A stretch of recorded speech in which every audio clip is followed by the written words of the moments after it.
आई डबा निघालीस? हो का? मी काय म्हणत होते, काही बोलायचंय का? हा म्हणजे अगं तसं विशेष काही नाही. मी काय म्हणत होते, आता प्रीतीचं लग्न होणार, ती तिच्या घरी जाणार, मग राहिलो किती जणी आपण? तू, मी आणि कीर्ती. हा मग मी म्हणत होते आता एवढं मोठं घर काय करायचंय आपल्याला? अभिजित गेल्यापासून घर खायला उठतं ग. हे बघ, मी असते स्वयंपाकघरात, तू इथं हॉलमध्ये काम करत असतेस तुझं, आणि कीर्ती आतल्या खोलीत तिचं वाचन आणि कॉलेजचा अभ्यास चालू असतो नाही का? मग मला काय वाटतंय, आपण तिघी एकाच खोलीत राहिलो तर नाही ग त्रास होणार एकमेकींना. राहू की आपण एकत्र. थोडक्यात आपण वन रूम किचन मध्ये शिफ्ट व्हावं असं म्हणतेस ना? अगदी तसंच नाही ग, पण तसंच ना. अगं हे बघ, माझं नीट शांतपणे ऐकून घे.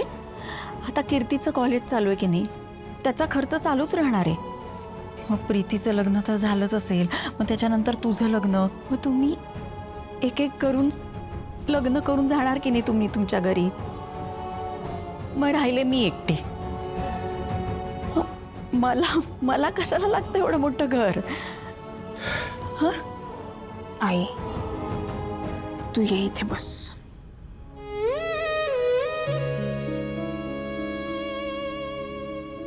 आई सगळ्यात आधी हे बोलणं बंद कर की आम्ही तिघी सासरी निघून जाऊ, मी बिचारी एकटी.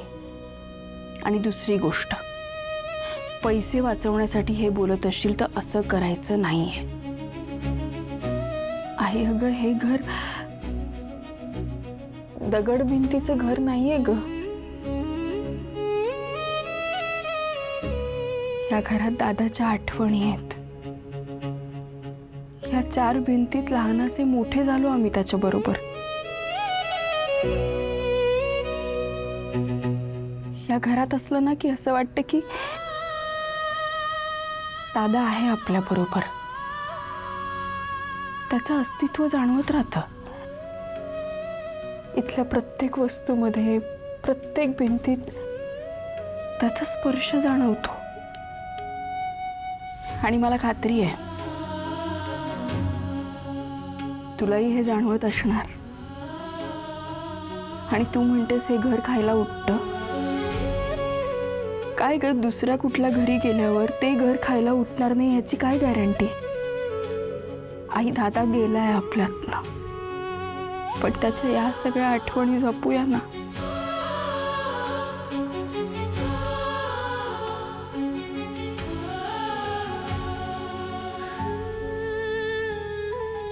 आई हे बघ, मी आधी कधी तुला ठामपणे सांगितलं नाही, कारण मी नुकतीच रिक्षा चालवायला लागले होते. नुकतीच स्टँडवर गाडी लावायला लागले होते, पण तिकडे अडचणी येत होत्या, भाडी मिळत नव्हती.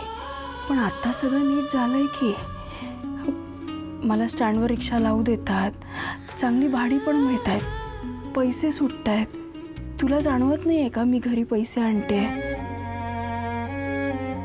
आई हळूहळू करत खरंच पैसे साठतील का?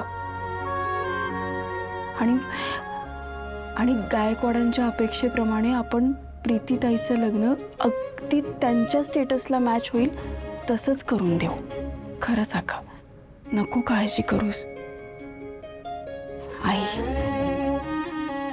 तुझा विश्वास आहे ना माझ्यावर?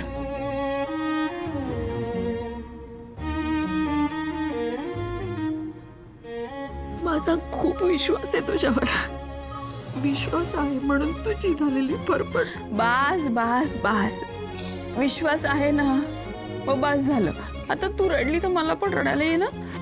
आणि काय मला डबा वगैरे देणार आहेस की नाही? कमी वडापाव खाऊ नुसता. आणते थांब, आलीच.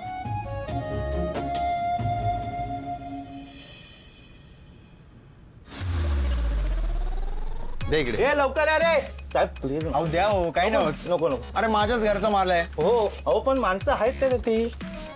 या या लवकर या. काय वेळ लावता रे? हे घ्या. थांब थांब. हे घे हे घे. हां इकडे इकडे. ओके साहेब हां सर्व माल उतरवला हो आणि जरा बॉक्स मोजून घ्या ना. नाही हो दादा त्याची काही गरज आहे का तेवढा विश्वास आहे तुमच्यावर. मी काय बोलतोय हां जेवणाची वेळ झाली हा. तर जरा आम्ही तिकडे बाहेर बसून जेवू शकतो. नाही नाही नाही बाहेर कुठं तुम्ही घरात बसून जेवा घ्या. नाही नाही साहेब आतमध्ये नको आम्ही इथेच बसून जेवतो ना. बरं एक काम करा तुम्ही डबे घ्या आणि इथे गझिबोमध्ये बसा. घ्या डबे घ्या घ्या घ्या घ्या हां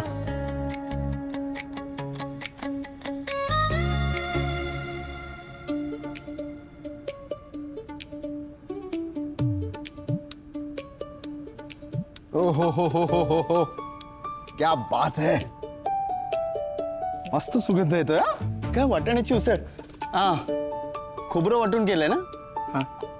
हा वाटलंच ते काय मेथीची भाजी. अरे क्या बात हे घ्या हे घ्या मस्त थंडगार लिंबू पाणी हे घ्या. साहेब सरबतची काय गरज होती? अरे काय गरज म्हणजे बाहेर ऊन केवढं आहे.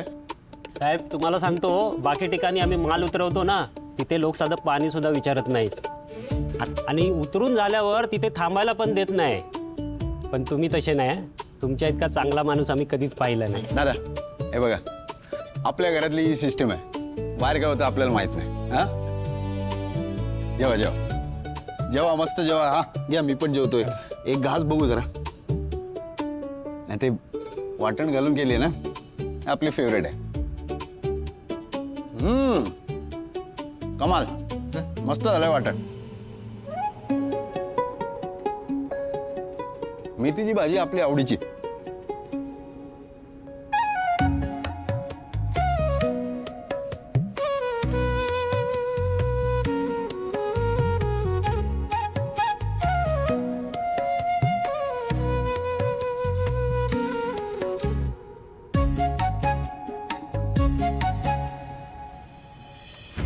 तसं नाही घसलो.